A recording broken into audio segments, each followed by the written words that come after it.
Kota Matahari Bulan. Lin Chong menatap slip giok di tangannya dengan ekspresi serius. Kaisar Lin, apakah ada sesuatu yang terjadi di negeri Wuwang? Taois Wuji bertanya. Tuan Chen membunuh tetua sekte Gan dan tuan muda sekte Tang di negeri Wuwang. Dia sangat terkenal dan mulia, kata Lin Chong. Bukankah ini bagus? Dengan cara ini, aku khawatir tidak ada yang berani merencanakan secara diam-diam terhadap Chen Ping. Taois Wuji tersenyum tipis dan berkata, tapi sekarang Lian Sanmen telah mengumpulkan semua ahli untuk pergi ke Wuwang Land. Jika keluarga Huo juga termasuk, kekuatan mereka tidak bisa diremehkan, kata Lin Chong. Sekalipun ketiga sekte ditambah keluarga Huo digabung, aku tidak takut, asalkan Chen Ping tidak memprovokasi orang-orang dari sekte Huo Fen dan 4 istana dunia bawah. Kota Matahari Bulan adalah kekuatan ketiga terbesar di alam surgawi, tapi itu tidak bisa disebut begitu tanpa alasan. Pendeta Tao Wuji berkata dengan tenang. Benar sekali, karena Lian Sanmen dan keluarga Huo ingin bermain, Kota Matahari dan Bulanku akan bermain dengan mereka. Setelah Lin Chong selesai berbicara, dia berteriak keluar, seseorang kemarilah. Yang mulia, seseorang segera masuk. Kumpulkan semua kultivator Mahayana di atas tingkat ke-9 dan ikuti aku ke tanah takdir mulia, kata Lin Chong. Ya, tak lama kemudian, semua penguasa kota Matahari dan Bulan berkumpul bersama, dan di bawah pimpinan Lin Chong dan Taois Wuji, mereka langsung menuju ke tempat Wuwang. Meskipun tangga menuju surga belum tiba, Lin Chong tidak bisa menunggu lebih lama lagi. Dia harus memastikan keselamatan Chen Ping. Untuk sementara waktu, situasi di negeri Wuwang berubah tiba-tiba, jumlah pembudidaya meningkat drastis, dan mereka semua menjadi master. Sebagai pemilik tanah Wuwang, keluarga Huo juga mulai berhati-hati. Apakah kamu sudah tahu, mengapa begitu banyak orang datang ke Wuwang Land tahun ini? Huo Zhenfeng, kepala keluarga Huo, bertanya. Setiap kali tangga surgawi turun, tidak akan ada begitu banyak pembudidaya. Terutama sekarang karena tangga surgawi belum turun, masih belum diketahui apakah akan turun di tanah tanpa takdir 100%. Tetapi sekarang sejumlah besar biksu telah bergegas datang, yang membuat Huo Zhenfeng sedikit khawatir. Guru, Chen Ping membunuh tetua ketiga dari sekte Gan dan juga membunuh Tang Xiaoyi, putra dari sekte Tang. Dia benar-benar menyinggung sekte Lian San. Jadi sekte Lian San mengumpulkan semua guru untuk datang ke negeri Wuwang untuk membalas dendam pada Chen Ping. Kepala pelayan Lu berkata dengan suara rendah. Apa, Chen Ping ini terlalu berani? Apakah dia tidak tahu bagaimana cara merasa takut? Huo Zhenfeng sedikit mengernyit, tidak mengerti apa yang dilakukan Chen Ping. Dia masih muda dan penuh semangat. Chen Ping sangat populer di sekte Tao, tetapi dia juga memiliki banyak musuh. Lian Sanmen tidak akan membiarkan Chen Ping pergi, dan mereka bahkan telah mengirim orang ke sini untuk bergabung dengan keluarga Huo kita untuk membunuh Chen Ping yang arogan, kata Butler Lu. Aliansi. Huo Zhenfeng merenung, lalu bertanya, apakah kamu sudah menyelidiki kekuatan di balik Chen Ping? Kalau tidak, bagaimana mungkin seorang kultivator biasa seperti dia berani bersikap begitu sombong? Kami telah menyelidikinya dengan jelas. Itu adalah kota Matahari Bulan milik Lin Chong. Kali ini, Chen Ping datang bersama putri kota Matahari Bulan. Saya kira Chen Ping dan putri kota Matahari Bulan adalah sepasang kekasih, kata Butler Lu. Tidak heran, kalau tidak, anak ini tidak akan berani bersikap sombong. Ternyata kota Sun Moon ada di belakangnya. Huo Zhenfeng mengangguk dan bertanya lagi, apakah pasukan lain sudah tiba? Orang-orang dari Sekte Api telah tiba, tetapi orang-orang dari 4 istana dunia bawah belum tiba. Namun, ada banyak wajah yang tidak dikenal kali ini, dan mereka semua cukup kuat.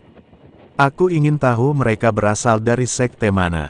Butler Lu berkata jujur. Tampaknya tangga surgawi akan sulit diperoleh tahun ini. Mohon berikan instruksi bahwa keluarga Huo kami tidak akan berpartisipasi dalam pertarungan apapun, dan tidak akan merampok sumber daya di tangga surgawi. Kami hanya akan melakukan pekerjaan yang baik untuk melindungi semua orang di negeri Wuwang. Terutama Chen Ping. Tidak seorang pun diizinkan membalas dendam padanya. Biarkan orang-orang dari Lian Sanmen yang melakukannya. Jika saatnya tiba, kita bisa menyaksikan pertarungan antara Sun Moon City dan Lian Sanmen. Huo Zhenfeng segera menganalisis untung ruginya, lalu memberi perintah. Saya mengerti. Butler Lu mengangguk dan pergi. Tempat yang tak berarti, gerbang Taoisme. Chen Ping pingsan di rumah Tao di kota Sun Moon. Ya, saat ini Chen Ping sedang memikirkan percakapan dengan Ning Zisai.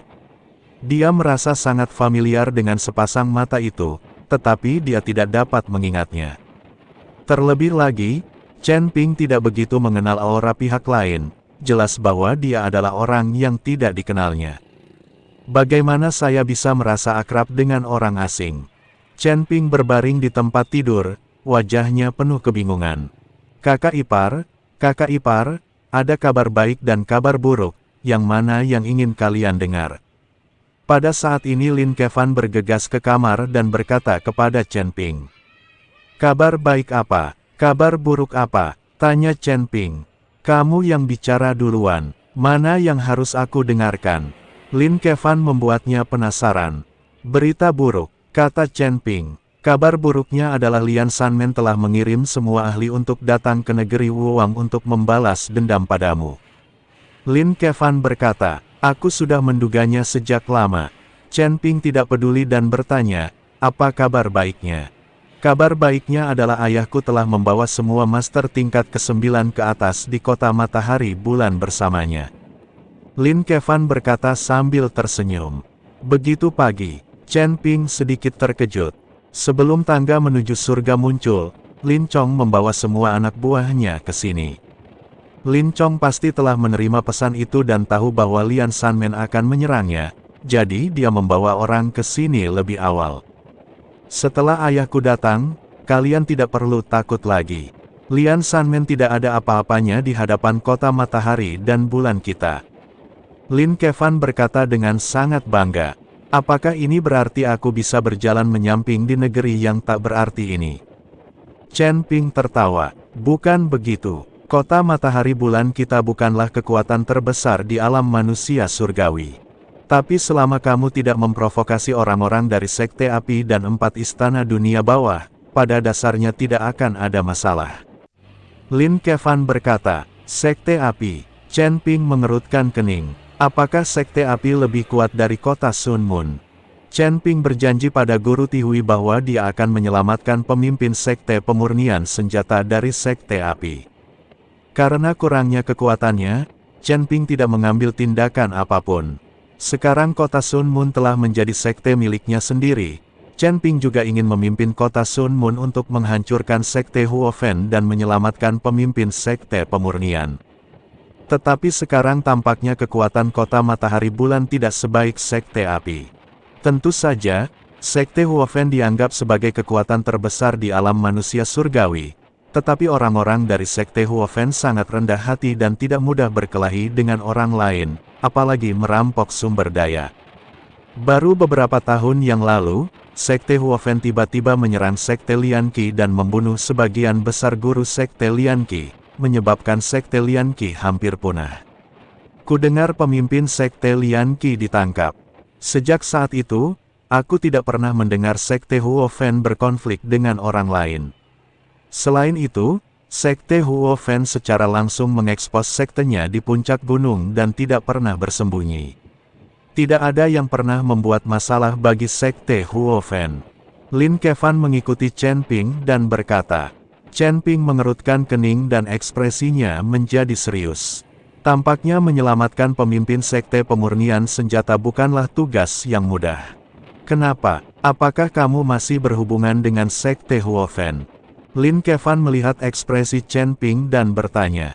Oh, tidak. Chen Ping menggelengkan kepalanya, lalu melanjutkan bertanya, kekuatan macam apa keempat dunia bawah yang kamu sebutkan itu? Aku belum pernah mendengarnya. Itu adalah kekuatan kultivasi iblis. Kudengar penguasa 4 istana dunia bawah berasal dari surga dan terperangkap di dunia surgawi. Ini adalah satu-satunya kekuatan kultivasi iblis di seluruh dunia surgawi yang tidak menjadi target siapapun. Lin Kevan berkata, di dunia surga dan manusia ini, tempat para pembudidaya iblis dibenci oleh semua orang. Jika para pembudidaya iblis ingin bertahan hidup, mereka harus bersembunyi dari satu tempat ke tempat lain, atau mereka harus tinggal jauh di dalam gunung iblis. Dan tampaknya keempat dunia bawah ini hidup dengan sangat baik di dunia surgawi. Tidak ada seorang pun yang berani menjadi target mereka.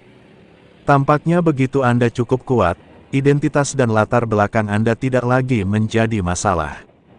Tempat yang tidak penting, Jalan Daomen. Seorang pria muda berjubah hitam berwarna emas berjalan menyusuri jalan dengan gaya angkuh. Ketika semua pendeta melihat pemuda itu, mereka semua terkejut dan kemudian menjauh darinya. Di belakang pemuda itu, 8 pendeta yang juga mengenakan jubah hitam mengikuti dari dekat. 8 orang ini berdiri tegak, masing-masing seperti pedang tajam yang terhunus dari sarungnya. Sisi tajam pada tubuhnya begitu tajam, sehingga orang tidak berani menatapnya secara langsung. 8 pengikut penguasa negeri peri. Siapa yang berani memprovokasi situasi seperti itu? Tuan muda dari 4 istana dunia bawah selalu sangat terkenal. Aku benar-benar iri. 8 pengikut yang telah mencapai alam abadi, aku tidak akan pernah berani memimpikannya seumur hidupku. Tahun ini, sekte ini sangat populer. Orang-orang dari sekte api, kota matahari bulan, dan 4 dunia bawah telah datang ke sini lebih awal. Banyak biksu bersembunyi jauh dan berbicara dengan suara pelan. Pemuda itu maju 2 langkah lalu melambaikan tangan kepada seorang biksu di jalan. Kultivator ini, yang berada di puncak alam Mahayana tingkat ke-9, berlari dengan gembira bagaikan anjing pesek. Guru Ming, apa yang Anda inginkan dari saya? Tanya biksu itu. Kudengar ada seorang anak laki-laki bernama Chen Ping di sekte ini. Dia tampaknya sangat sombong, bahkan lebih sombong dariku. Tuan Muda Ming bertanya, tidak, dia hanya seorang kultivator Mahayana tingkat 3. Bagaimana dia bisa dibandingkan dengan Tuan Muda Ming? Ming Shao adalah seorang pria muda yang menjanjikan dengan bakat luar biasa, seperti naga di antara manusia. Biksu itu menyanjung Guru Ming. Engah, Tuan Muda Ming melambaikan tangannya, dan sang kultivator yang berada di puncak alam Mahayana tingkat ke-9 itu langsung berubah menjadi kabut darah. Aku hanya ingin mendengar kebenaran. Kenapa kamu menyanjungku? Tuan Muda Ming berkata dengan ringan. Para pendeta di sekitar menjadi ngeri saat melihat ini. Orang ini sedang murung dan mereka bisa kehilangan nyawa jika tidak berhati-hati. Kemarilah. Tuan Muda Ming menunjuk seorang kultivator dan berkata. Biksu itu berjalan dengan gemetar, tubuhnya gemetar dan wajahnya penuh ketegangan. Jangan gugup, aku tidak akan memakanmu. Ming Shao tersenyum tipis, lalu bertanya, katakan padaku, apakah pria bernama Chen Ping itu sangat sombong? Ya, Chen Ping sangat arogan. Dia membunuh 3 tetua sekte Qian dengan 1 pedang di depan umum, dan bahkan berteriak bahwa dia akan membunuh siapapun yang berani tidak mematuhinya. Kata biksu itu tergesa-gesa, lebih sombong dariku. Tuan Muda Ming sedikit tercengang. Sang biksu ragu-ragu, tidak tahu bagaimana menjawabnya. Aku bertanya padamu, dan kamu tidak berani menjawabnya. Wajah Tuan Ming tiba-tiba berubah dingin, lalu dia menamparkan dengan telapak tangannya. Telapak tangan ini, yang mengandung energi pembunuh yang tak ada habisnya, menjatuhkan biksu itu langsung ke tanah. Daging dan darahnya lenyap, hanya menyisakan tulang-tulang putih. Itu sangat menakutkan. Ming Shao, ini adalah sekte Tao. Bukankah terlalu berlebihan bagimu untuk melakukan ini? Pada saat ini, seorang pria dan seorang wanita keluar. Keduanya mengenakan jubah merah menyala. Bertanya tentang dunia dan perasaan, apakah kalian berdua, saudara laki-laki dan perempuan, ingin ikut campur dalam urusan orang lain? Melihat orang itu datang, Tuan Muda Ming tersenyum dingin. Kalian, 4 dunia bawah, juga salah satu pengurus Tao. Jika kalian membunuh orang tanpa pandang bulu di sini dan menimbulkan kepanikan, apakah kalian akan bertanggung jawab? Lagi pula, selama kami, sekte dan keluarga besar, memiliki hak pengelolaan di sekte Dao, kami harus menghentikanmu. Wensi berkata dengan wajah serius. Jangan bersikap seolah kau belum pernah membunuh seseorang di hadapanku. Orang bernama Chen Ping itu juga membunuh seseorang di depan umum di sekte Tao. Mengapa kamu tidak melakukan apapun? Minggirlah dan jangan ganggu aku. Aku akan mencari Chen Ping. Dia sangat sombong di sekte Tao dan bahkan melampauiku. Aku tidak akan setuju. Tuan Muda Ming sama sekali tidak takut pada publik. Dia melambaikan tangannya dan berkata. Cahaya dingin melintas di mata Wensi. Ming Sao, kamu boleh bersikap sombong di depan orang lain, tapi di depan sekte Huofen kami, sepertinya kamu tidak punya hak untuk bersikap sombong, kan? Begitu Wensi mengatakan ini, semua orang dari sekte Huofen di belakangnya meledak dalam energi. Ming Sao sama sekali tidak takut, datanglah ke dunia ini, jangan pikir aku tidak tahu bahwa ayahmu terluka dan mengasingkan diri, dan dia belum keluar. Tanpa ayahmu, kalian berdua bersaudara bukan apa-apa, keluarlah dari sini sekarang juga. Tuan Muda Ming melambaikan tangannya dengan tidak sabar.